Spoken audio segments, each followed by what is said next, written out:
산상순을 보면서 그때 초기에 여러분들한테 드렸던 말씀이 있습니다. 이 산상순은 얼마나 중요하냐면은 구약에서 하나님께서 신의 산입니다. 구약의 하나님, 신약의 예수 그리스도께서 직접 당신의 뜻을 이렇게 전해주셨는데, 신의 산에서 모세에게 십계명을 주신 그 사건과 비관할 정도로 신약에서는 예수님께서 산 위에서 이 산상수훈, 이 설교 말씀을 직접 선포하셨거든요. 그래서 이제 신구약 전체 성경의 양대 봉우리다 할 정도로 굉장히 중요한 말씀입니다. 우리가 이제 대림절인데, 대림절은 한자어 그 뜻대로 예수님이 오시는 것을 우리가 간절한 마음으로 기다리는 기간입니다. 예수님께서는 바로 이 말씀을 주시기 위해서 오셨고, 모든 말씀은 이 산상수훈에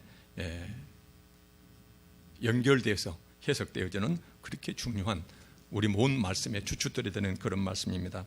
이미 이 앞전에 봤기 때문에 계속 연속해서 보겠습니다. 크게 보면은요, 7장 21절에서부터 23절까지는 우리가 신앙생활을 하는데 말로만 주여 주 하면서 신앙생활을 하는 게, 말로만 신앙생활을 하면서 그 말이 구체적 행동으로 나타나지 않는 경우를 말씀하시는 경우고, 그 다음에 이제 24절부터 27절까지는 지적인 신앙, 행함이 없는 지적인 입술과 지식적으로만 하는 신앙, 이런 신앙들을 주님께서는 어떻게 보시는가, 이것이 이제 나와 있습니다. 보니까는 21절에요. 나더러 주여 주여 하는 자마다 다 천국에 들어갈 것이 아니요, 핵심은 우리 앞에 되어 있는, 우리 앞에 이제 우리가 직면하게 될 천국과 지옥의 양갈림길입니다. 다만 하늘에 계신 내 아버지의 뜻대로 행하는 자라야 들어가리라. 지금 이 말씀은 예수님께서 이 앞전에 계속 산상수훈을 여러 가지 말씀하셨거든요. 초점은 천국인데, 너희들이 천국에 들어가기 위해서는 너희들한테서 이런 모습이 있어야 된다, 여러 가지 말씀을 하셨어요. 마음의 밭, 그 다음에 밭에서 보화를 발견한 자의 그 모습, 그물에 걸린 좋은 고기, 나쁜 고기, 신랑을 맞으러 간 열 처녀가 기름이 준비되어 있는가 준비되지 않는가, 그 다음에 수많은 사람들이 걸어가는 큰 길, 넓은 문, 좁은 길, 좁은 문, 이런 것을 예수님께서 계속 말씀하셨거든요. 정말 그때 당시에 모든 사람들이 일상사에서 자기들을 경험하고 있는, 아주 매일매일 바라보는 또는 경험하고 있는 그런 소재를 이용해서 이렇게 말씀을 쭉 하시고 나서, 오늘 말씀은 지금 결론에 들어가는 결론 부분의 직전의 말씀입니다. 이거 보니까는 하늘에, 천국에 들어가기 위한, 하나님 나라에 들어가기 위한 유일한 그 조건이 있는데, 그 조건이 바로 뭐냐면은 입술로 주여 주여 해서는 안 되는 것이고, 반드시 입술로 하는 신앙 고백을 아버지의 뜻대로 행해야 된다, 이렇게 단정적이고 확정적으로 이렇게 말씀을 하시거든요. 그래서 절대로 입술로만 그치는 신앙이 되어서는 안 된다, 행해야 된다는 것이거든요. 그런데 그 행해야 된다는 것을 다시 한번 보면은 22절에 더 구체적으로 말씀하십니다. 다시 말하면은 입술로만 그친 것이 아니고 행위로 나타나면 다 그것이 오케냐, 그게 아니고 그 행함 자체도 뚜껑을 열어보고 그 행함을 더 깊숙이 파고 들어갑니다. 그래서 그 행함 자체가 아버지 뜻대로 행하는 것인지, 이것을 더 구체로 봐요. 그래서 행함도 하나님께 인정받는 행함이 있고 하나님으로부터 인정받지 못한 행함이 있는데, 여기서 보니까 22절에 그날, 이 그날은 우리가 산 자나 죽은 자나 반드시 우리가 직면하게 될, 언젠가는 직면하게 될 천국과 지옥의 갈림길, 최후 심판대를 얘기합니다. 그때에 많은 사람이, 여기서 보니까는 지금 22절 말씀은 행하기는 행하는데 그 행함이 하나님께 인정받지 못하는 행함이 종류가 있는데, 이것을 많은 사람이 착각한다는 것이거든요. 아주 많은 사람들이 착각하는데 적지 않는 사람들이, 여기서 많은 사람은 우리가 이 앞전에 봤던 말씀 연속해서 이제 쭉 이어지는 말씀이라, 넓은 길, 넓은 문, 큰 대문을 통과했던 사람이거든요. 이렇게 살면 나는 신앙생활 잘하는 것이고 하나님께 당연히 구원받는 자다, 전혀 의심 없이 믿고 그렇게 살았던 사람들, 많은 사람들이 그때 가서 그날 때 나더러 주님 앞에서 이르되 주여 주여, 우리가 주의 이름으로, 자기가 모든 행함을 했는데 그 행함을 자기 이름으로 세상 것을 위해 한 것이 아니고 주님의 이름으로, 하나님의 이름으로 하나님의 일을 했다는 것이거든요. 그래서 주의 이름으로 선지자 노릇하며, 요즘 말로 말하면은 설교자 역할을 했다는 것이거든요. 목사 역할을 했다는 것이거든요. 그래서 주님의 이름으로 나는 이 세상 가운데서 설교하며 목회자였습니다 하며 주의 이름으로 귀신을 쫓아내며, 이분의 신앙생활을 보니까는 평범한 사람이 아니었어요. 아주 대단한 사람이었거든요. 귀신이 쫓겨갈 정도로 그렇게 능력 있는 사람이었어요. 그 다음에 쫓아내며 주의 이름으로 많은 권능, 주의 이름으로 많은 권능을 행했다. 대단한 능력가입니다. 세상의 모든 사람들이 봤을 때 이 사람의 목회는 어마어마한 것이었어요. 그래서 많은 권능, 기적이라는 것이거든요. 세상 사람들 봤을 때는 기적과 같은 이런 어마어마한 것을 세상 사람들한테 드러내 보이는 사람이거든요. 누구 이름으로요? 하나님의 이름으로요. 그래서 보면은 수만 명이 모이고 어마어마한 수천억짜리 예배당을 짓고 때가 되면은 청와대 핵심 권력부에 들어가서 대통령 초청받아서 하는 이런 경우도 이제 여기도 해당될 수가 있겠죠. 이렇게 많은 권능을 행하지 아니하나이까. 많은 사람이 이것을 소위 주님의 이름으로 행하기 때문에 이것이 주님의 뜻에 맞고 주님이 도와서 하는 것이고 주님의 영광 드러낸 것이다, 이렇게 할지도 모르는데, 그런데 23절에 보니까는 그때에, 여기에서는 모든 이런 것들이 다 나쁘다는 것이 아닙니다. 설령 이렇게 외경적으로는 대단한 이런 것을 했다더라도, 그러나 이것을 바라보시는 주님께서, 하나님께서 이 모든 기적 같은 일들도 주님으로 이루어지는 설교, 수많은 기적들, 이런 것들도 그것이 하나님 뜻에 맞지 아니하면은 어떻게 보이냐면 23절에 보니까는 그때 내가 그들에게 밝히 말하되 내가 너희를 도무지 알지 못하니 불법을 행하는 자들아. 불법을 행했다는 것이거든요. 이제 참고로 성경에서는 불법 죄악이라는 것은 하나님의 뜻에 이배되는 것을 불법 죄악 이렇게 말씀하시니까 불법을 행했다, 하나님 뜻이 아니었다는 것이에요. 그래서 세상에서 아무리 예수 그리스도 이름으로 설교를 하고 그 다음에 능력을 행하고 세상 사람들이 바라보는 기적 같은 일을 외형적으로 드러냈다 하더라도 그것이 하나님의 뜻에 맞지 아니하면 이것은 불법을 행하는 자이다.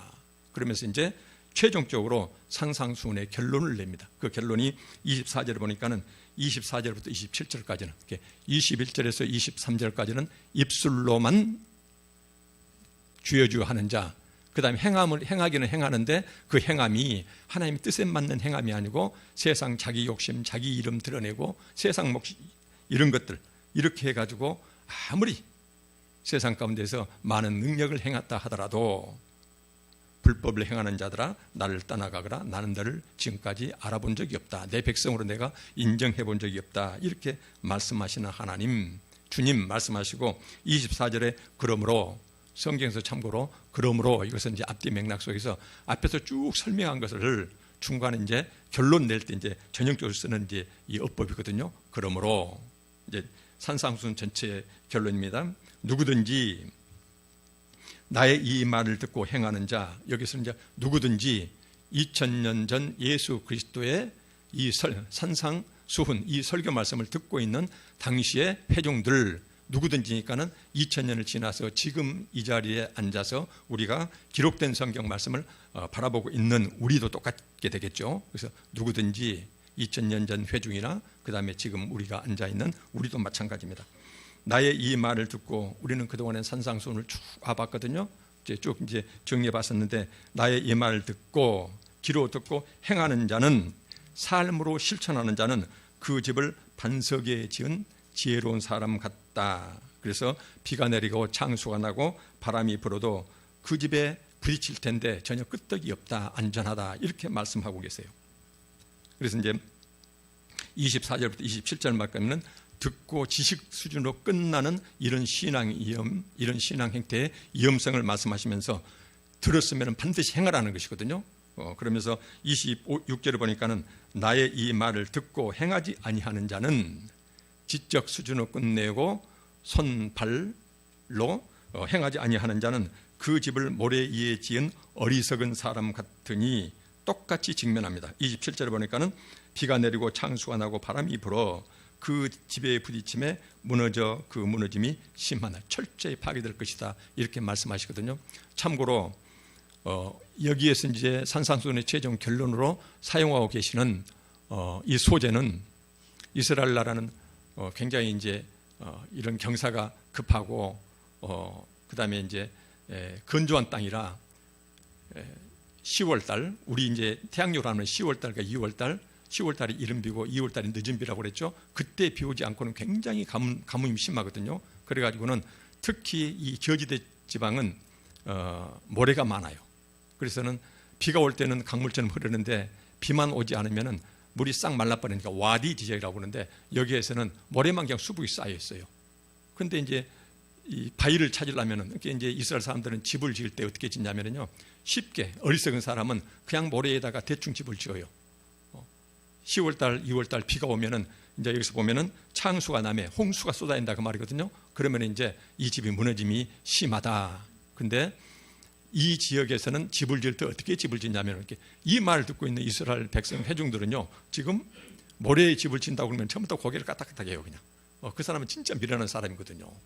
근데 이때 지혜로운 사람들은 집을 어떻게 짓냐면요, 바위를 찾는다고 그럽니다. 그래서 심지어 그때 당시에 삽으로 땅을 파는 세상이었는데 그 유대 랍비들의 책을 보면은요, 9m까지 깊게 파고 어디까지 파냐면은요, 바위 암석지대가 나타날 때까지 계속 땅을 파고 들어가 가지고 거기에서 차근차근 돌을 쌓아서 이 집에 토대를 쌓는답니다. 그래놓고 돌 위에다가 집을 짓는다는 것이거든요. 이렇게 지은 사람인 설령 나중에 이제 우기가 돼가지고 비가 와가지고 들친다더라도 설령 모래는 쓸려갈지 모르지만은 바위로 그 무거운 집이 꽉 누르고 있으니까는 그런 시냇물 흐름으로서는 절대 그 집이 안전하다. 그러나 만약 모래에다가 가만히 지었으면은 편한 신앙생활을 여기서 지칭하고 있겠죠. 지은 사람은 그 집이 무너짐이 심하다. 그래서 보니까는 쉬운 성경에서 이렇게 번역하고 있어요. 나의 이 말을 듣고 행하지 않은 자, 집을 짓는데 어떻게 짓냐면 아주 쉽게 고생하고 집을 지어요. 왜 9m까지 그 땅을 파고 들어가요? 그 바위가 나타날 때까지. 그러니까 대충 그냥 얼른 집 짓는 것이에요. 이것은 뭐냐면은 성경 말씀을 열심히 성경 공부는 하되, 성경 공부는 재밌고 지식적으로 이제 그럴 수가 있거든요. 근데 이 말씀을 내 삶에 적용하는 데는 힘들어요. 그것이 내 손 가이고 내 발이 가야 되고 내 지갑이 열려야 되거든요. 그래서 너무나 힘들어요. 그래서 너무나 손쉽게 신앙생활을 하는 사람, 입술로는 쉽고 그 다음에 지식적으로 공부하기는 쉽지만은 그러나 이것을 순종하는 것, 삶으로 살아내는 것, 이것은 힘든 자, 이것을 모래 위에 지은 집, 이렇게 이제 예수님께서는 이 비유를 지금 들고 계시거든요. 그래서 이제 이 말씀을 하시면서 산상수훈의 최고 이제 결론입니다. 행함, 순종이 없는 입술만의 신앙, 그 다음에 입술이 아니라 그 다음에 열심히 성경 공부를 하되 그것이 지적순으로 끝나고 손, 발, 삶으로 내려오지 않는 이런 신앙, 이런 집은 딱 모래 위에 지은 손쉬운 신앙생활, 모래 위에 지은 집과 똑같다. 반드시 홍수는 나게 돼 있다. 그 홍수와 함께 우리가 이제 최후 심판 받는 날을 말씀하시죠. 그때는 철저하게 무너질 것이다. 여기하고 대조해가지고 그러나 힘들고 어렵지만은 입술로 신앙 고백하고 하나님 말씀 열심히 지식적으로 배우면은 부족하지만은 그 말씀 따라 살려고 열심히 집을 지었는데 계속 모래를 파요. 언제까지 팝니까?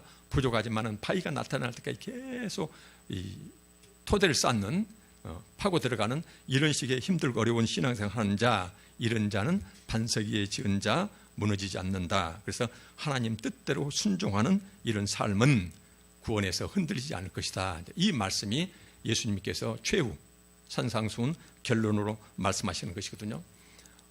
여기서만 이제 말씀한 것이 아니겠죠. 로마서 2장 13절에 우리가 몇 번씩이나 강조했습니다마는 하나님 앞에서 율법을 듣는 자가 의인이 아니오. 그래서 의인은 구원받을 자를 말씀하십니다. 의인이 아니오 오직 율법을 행하는 자라야 의롭다 하심을 받는다. 이 말씀하고 계시고 바울 사도뿐만 아니라 야고보 사도도 1장 22절에 이런 말씀을 합니다. 너희는 말씀을 행하는 자가 되고 듣기만 하여 스스로를 속이지 말라. 착각한다는 것이거든요. 듣고 지식으로 쌓이면은 그럼 나는 구원받았다. 근데 이건 스스로를 속이는 것이다. 그러면서 말씀을 행하는 자가 되어야지 듣기만 해서는 안 된다. 그리고 온전한 율법을 들여다보고 있는 자는 날마다 하나님 말씀을 보고 듣고 연구하는 자는 듣고 잊어버리는 자가 아니요 그 말씀을 어렵지고 힘들지만은 실천하는 자, 이 사람이 복을 받을 것이다. 이 여기서 말씀하시는 복은 예수님께서 방금 말씀하시는 천국에 들어갈 자, 이 말씀이 되겠죠. 야고보서 1장 27절에도 이런 말씀을 하십니다. 하나님 아버지 앞에서 정결하고 더러움이 없는 경건은, 정결하고 더러움이 없다, 순수하고 깨끗하다는 것이거든요. 하나님 뜻대로 하는, 여기서 경건 신앙생활을 말씀하십니다. 그래서 정결하고 더러움이 없는 경건, 쉽게 말하면 하나님 뜻대로 하는 신앙생활은 곧 고아, 과부, 나그네를 환난 중에 돌보고 개인적으로는 자비를 베푸는 것이거든요. 또 자기를 지켜 새 속에 물들지 아니하는 그것, 하나님을 사랑하는 것이거든요. 그래서 고아, 과부, 나그네를 그 환난 중에 돌보는 것, 이것은 이웃사랑을 말씀하시는 것이고, 자기를 지켜서 하나님 앞에서 새 속에 물들지 아니하는 것, 우리는 하나님을 사랑하게 되어 있거든요. 하나님 대신 세상을 더 사랑하게 되면은 이것은 이제 성경에서는 음란한 자 이렇게 말씀하시죠. 그래서 하나님을 사랑하는 자는 이런 삶의 모습을 보여야 된다, 이렇게 이제 얘기하고 있습니다. 말씀하고 계십니다. 우리가 여기서만 이 말씀을 끝내면은 우리는 지금 뜻없는 말만 계속 반복적으로 하는 그런 뜻이 되겠죠. 중요한 것은 그러면 여기에서 우리가 입술만의 신앙, 지적인 수준만의 신앙이 아니고 하나님의 뜻대로 행한다는 그 하나님 뜻이 무엇인가, 방금 말씀드린 듯이 고아, 과부, 나그네를 환난 중에 돌보는 것, 그 다음에 자기 잘 세속에 물들지 않고 자기를 지켜서 하나님을 온전히 사모하는 것, 이런 모습이 되겠는데, 이 말씀을 잘 설명하고 계시는 말씀이 있어요. 우리가 이제 수요 예배 때 이사야 말씀을 봤는데요. 이사야는 전체 성경 중에서 특별한 성경책이거든요. 왜 그러냐면요, 66장인데 이사야는 성경 전체가 66권인데 이사야가 66장으로 이루어져 있어요. 그리고 1장부터 39장, 그럼 구약 39권이죠. 이것은 범죄한 이스라엘 백성들에게 회개하지 않으면 내단에서 심판이 닥칠 것이다. 그래서 범죄, 지적, 심판을 예고하는 것이고, 그 다음에 나머지 27장이요. 40장부터 66장까지 27장은 신약 27권이 되겠죠. 이것은 심판 중에서도 하나님께서 회복시키시겠다는 구원의 이런 은혜스러운 말씀이 선포되는 것이거든요. 그래서 이사야 전체는, 이사야에서는 성경 전체 66권을 압축하고 있는 귀한 성경책이다, 이렇게 이제 특별히 우리가 그런 얘기를 합니다. 그런데 이 이사야에서 전체 이사야에서 총괄적으로 정리하면서 결론으로 하시는 말씀이 있어요. 그게 바로 뭐냐면은 하나님께서는 범죄한 이스라엘에 대해서 심판을 말씀하시면서, 그러나 그 중에서도 하나님이 찾고 있는 자가 있어요. 멸망시키지 않고 하나님께서 안고 싶어하는, 남겨놓고 싶어하는 이런 자들이 있거든요. 이런 자들을 결론적으로 어디서 말씀하고 계시냐면은 58장 6절 7절에서 말씀하고 계세요. 그게 바로 뭐냐면은 내가 기뻐하는 금식은, 내가 기뻐하는 신앙생활이거든요. 기뻐하는 금식은 흉하게 결박을 풀어주며 억울하게 묶인 자를 풀어내는 것, 멍에의 줄을 끌어주며, 힘들고 세상에서 약한 사람이 세상 압제당해가지고 멍에를 메고 낑낑대고 거기서 헤어나지 못할 때는 그 멍에를 벗겨내라는 것이거든요. 그 다음에 압제당하는 자를 자유케 하는 것, 그 다음에 모든 멍에를 그 힘들고 어려운 사람을 위해서 그들에게 덧씌워진 명예를 산산히 부숴내라는 것이거든요. 그래서 이들을 구해내라, 이 말씀이 바로 사회적으로는 정의를 행하라는 것이에요. 이런 자를 하나님께서는 찾겠다는 것이에요. 모든 자를 다 심판에 넘기는데 하나님께서는 그 중에서 간추려서 뽑아내고 싶은 자를 말씀하시는데, 내가 이런 자를 찾는다라고 이사야에서 결론적으로 이런 말씀하세요. 그 다음에 이제 7절에서 연속 말씀에서 뭐라고 말씀하시냐면은, 또 줄인 자에게 내 양식을 나누어 주며 유리하는 빈민, 집 없이 떠도는 가난한 자를 너희 집에 맞아들이고 환대하며, 헐벗은 자를 보면은 그들의 추위를 옷으로, 네 남은 옷으로 덮어주고, 그 다음에 네 골육을 피하여 스스로 숨지 아니하는 것. 네 골육, 힘이 없고 가난하여 네 친척 중에서 힘이 없고 가난하여 네 눈치 보는 자가 있으면은 그들을 내게 눈길을 돌리지 말라는 것이거든요. 그들의 등 돌리지 말고 그들의 필요를 채워주는 것, 이런 것이 하나님께서는 그 심판, 불구덩이에 들어가는 또는 전쟁 참화 속에 들어가는 그 이스라엘 백성 중에서 내가 간절한 마음으로 찾고 있는 자들이 바로 이런 자다라고 말씀하시고 계시거든요. 이 말씀은 예수님 말씀과 똑같아요. 오늘 예수님께서는 하나님 뜻대로 행하는 자라야, 그래야 천국 들어가는 것이지, 입술로만 지적주의로만은 절대로 그런 사람은 들어가지 못한다. 너희들이 설령 내 이름으로 아무리 세상 사람들한테 찬사받을 만큼 어마어마한 일을, 기적 같은 일을 했다 하더라도 그것은 나하고 아무 관계가 없는 것이다. 중심 뭐예요? 입술이 됐든 지식이 됐든지 행함이 됐든지 그 안에가 깊고 깊은 내면의 동기가 하나님 사랑, 이웃 사랑에서 나오는 것이 아니면은, 그러면 결국은 누가 주인 되는 것이에요? 자기가 주인 되는 것이거든요. 내 교회, 그 다음에 내 자식, 세상 사람들의 내 명성, 이제 이런 것만을 바라보고 하는 것, 우리 심령을 꿰뚫어 보신 하나님께서는 전부 다 낱낱이 보고 계신다는 것이거든요. 이 말씀을 하시고 계세요. 예수님께서 똑같은 말씀 하셨죠. 내가 줄일 때에, 목마를 때에, 그 다음에 내가 나그네 되었을 때, 헐벗을 때, 병들었을 때, 옥에 갇혔을 때, 그렇게 말씀하시면서 그 내린 결론이 너희가 내 형제 중에 지극히 작은 자. 여기서 지극히 작은 자는 요즘 말로 말하면 물질적 가난만을 이야기한 것이 아니겠죠. 심리적 가난함, 그 다음에 물질적 가난함, 사회관계성의 가난함, 모든 것, 그 사람을 고통스럽게 하는 심리, 물질적인, 그 다음에 사회관계, 이 모든 것, 이런 것들에서 가난한 자가 있으면 하나에게 내가 힘이 없고 나도 생활에 빠듯한데 어떻게 모두를 다 간섭할 수 있어요? 할 수가 없죠. 근데 주님께서는 감사하게도 그런 자가 있으면 네 주변에 단 한 사람에게, 하나에게, 모든 자가 아니어도 괜찮다는 것이거든요. 오직 하나에게라도 한 것 행한다는 것이거든요.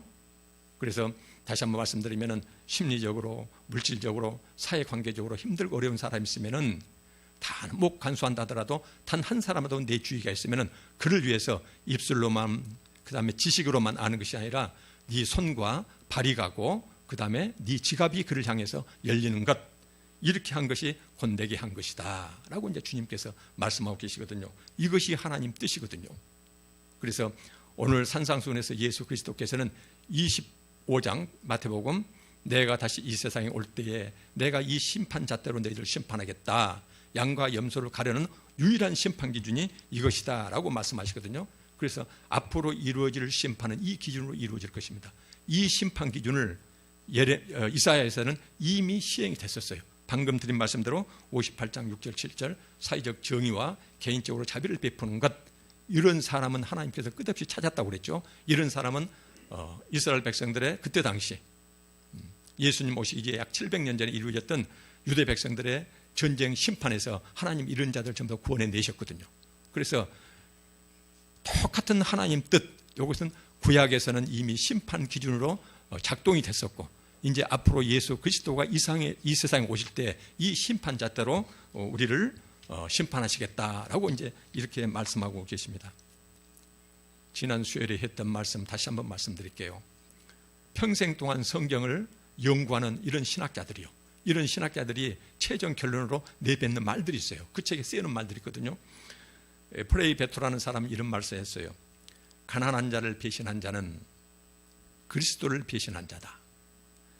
가난한 자와 관계가 소원해진 자는 그리스도와 관계가 소원해진 자다. 아무리 입술로 지식적으로 그 다음에 주의 이름으로 세상에서 어떤 일을 한다 하더라도 결국은 그 사람이 삶으로 자기가 하나님 백성인 것, 하나님의 심판에서 면할 받는 천국 백성이 될 사람을 자기 삶으로 증명을 해야 되는데, 그 증명 자체가 뭐냐면 초점은 가난한 자라는 것이거든요. 이제 제가 말씀을 전하면서 너무나 이것을 강조한지 모르겠어요. 근데 성경에서 2300군데라고 그랬죠. 성경에서 가장 많은 주제가 이것입니다. 믿음, 이것보다 훨씬 더 많아요. 이것이 요즘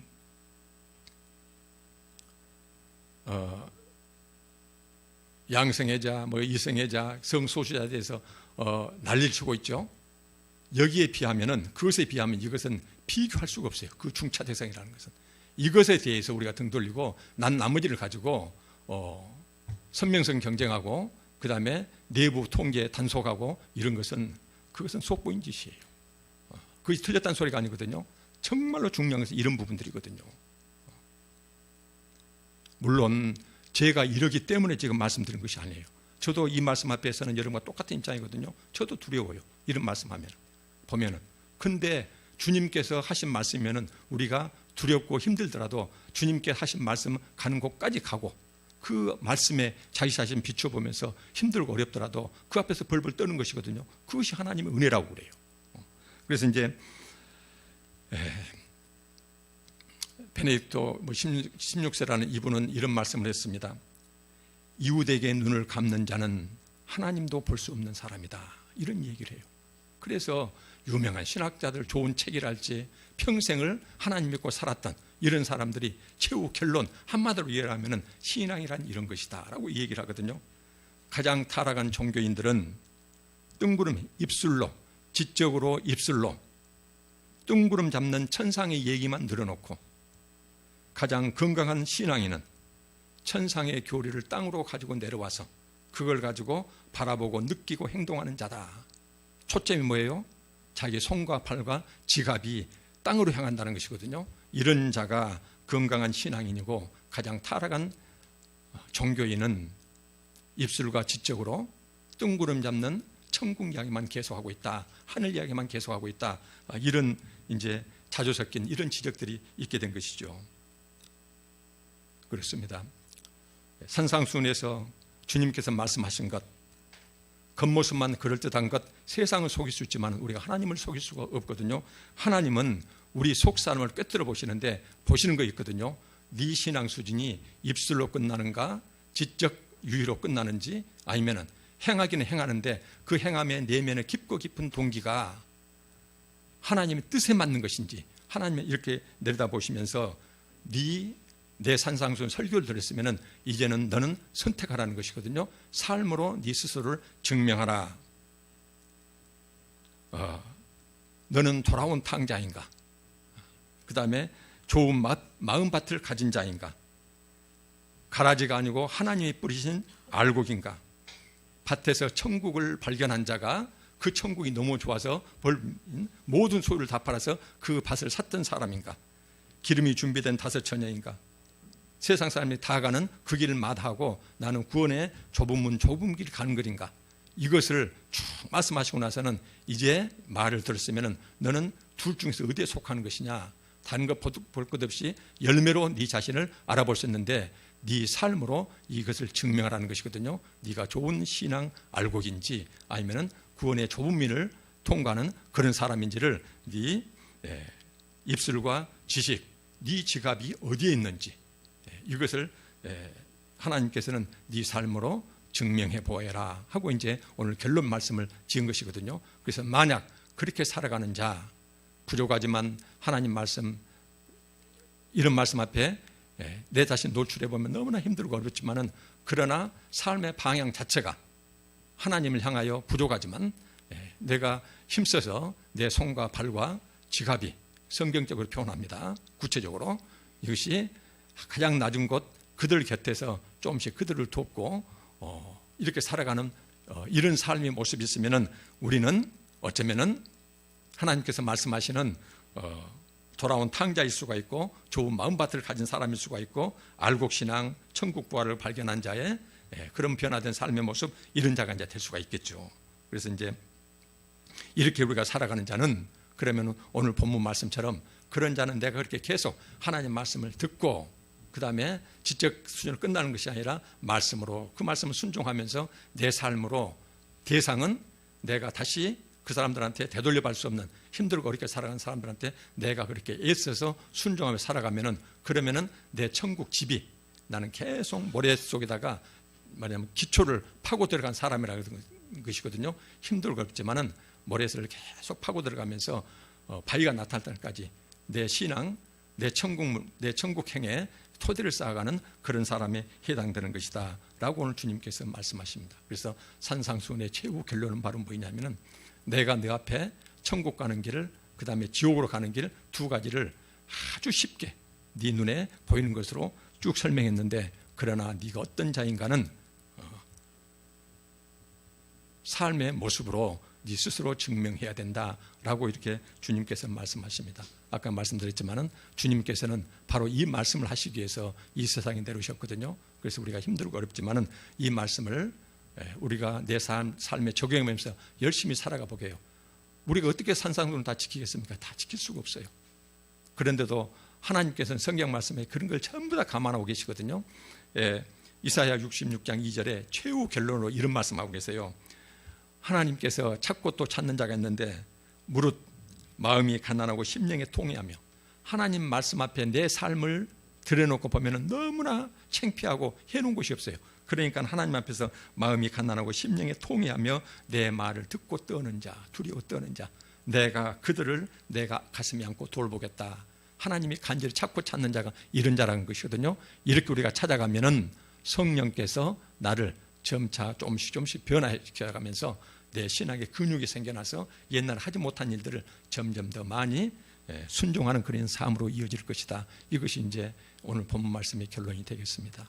그래서 우리 모두가 힘들고 어렵지만은 주님께서 오셔서 했던 최고의 말씀, 산상수훈, 이 산상수훈 말씀을 우리가 평생 동안 가슴에 안고 조금씩 계속 이 모습에 가까이 다가서는 저희들 삶이 되었으면 합니다. 기도드리겠습니다.